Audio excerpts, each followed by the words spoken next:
Gracias por recordar esa gran canción. Por favor. Abrazo, Juani. Inés Capdevila es, por supuesto, nuestra mirada internacional, nuestros ojos del mundo. Vamos a abrir esa ventana. Hola Inés, buenas tardes. Como siempre, un placer tenerte. Buenas tardes, Juan. Hablábamos de las instituciones. Me gusta mucho la leyenda. Be kind. Hay que ser amable siempre, Exactamente, siempre. No hay que perder Nunca eso de sabemos vista. por qué está pasando la otra persona. Exactamente. Bueno, hablamos de los frenos institucionales que empezaba a recibir Donald Trump. Bueno, aquí la Corte Suprema pone un stop. Contanos. Te diría que fue bastante, digamos, ambiguo. Por un lado, le hace una advertencia a Donald Trump, pero por el otro lado le da un visto bueno muy importante a una medida muy polémica de Donald Trump, sobre todo con aquellos inmigrantes que vienen de países o de dictaduras muy violentas de la región, Venezuela, Cuba, Nicaragua y un país caótico y anárquico como es Haití.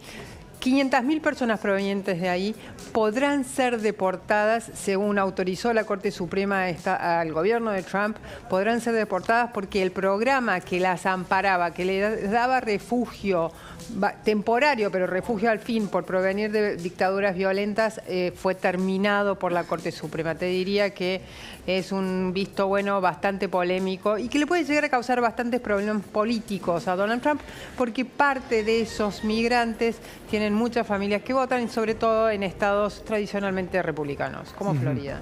Entonces, por un lado, esta posibilidad de que puedan ser deportados, y por otro, ¿hay algún freno, alguna advertencia? Sí, la advertencia es, creo que lo hablábamos esta semana, ¿hasta dónde llega el poder ejecutivo de Trump? Trump y fundamentalmente sus asesores, uno en particular, Stephen Miller, creen que la autoridad presidencial de Trump no tiene ningún límite. Y eso es un poco lo que ha estimulado este gobierno de decreto tras decreto. Ahora, lo que hizo la Corte Suprema es decirle, ojo, esto no es tan así, y hacia adelante le manda una advertencia, que es donde un poco lo que vos mencionabas. El freno al gobierno de Trump no va a provenir probablemente del Capitolio, porque claro, los republicanos dominan ambas cámaras, sino muy probablemente de la Corte Suprema. ¿Por qué? Porque todas las medidas de Trump han empezado su camino judicial, han sido o bien demandadas por la oposición o por ONGs o defendidas por el gobierno, y van lentamente llegando todas a la Corte Suprema. La Corte Suprema, recordemos, está dominada por jueces conservadores, muchos de ellos nombrados por Trump. La minoría es la minoría progresista, nombrada por presidentes demócratas, y por lo tanto los fallos suelen en cierta forma alinearse con el gobierno de Trump.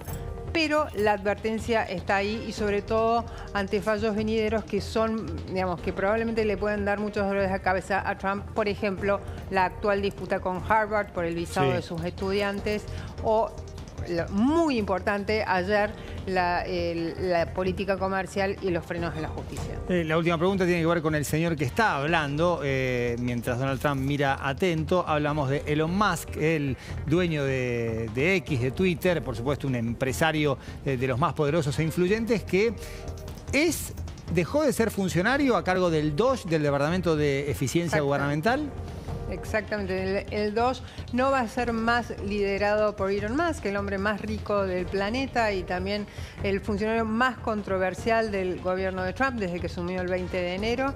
Se va por varias razones. Primero, porque al ser un asesor especial tenía una fecha de vencimiento su función en el gobierno norteamericano, que eran 6 meses, pero por el otro lado, porque sus negocios están empezando a sufrir enormemente del impacto de Elon Musk, del funcionario Elon Musk y su motosierra en el gobierno norteamericano. Las acciones de Tesla, además de haberse desplomado, la empresa sufrió una caída rotunda en sus ventas, sobre todo en el mercado europeo, donde casi se desplomaron un 50%, cuando otras compañías de vehículos eléctricos lograron aumentar sus ventas.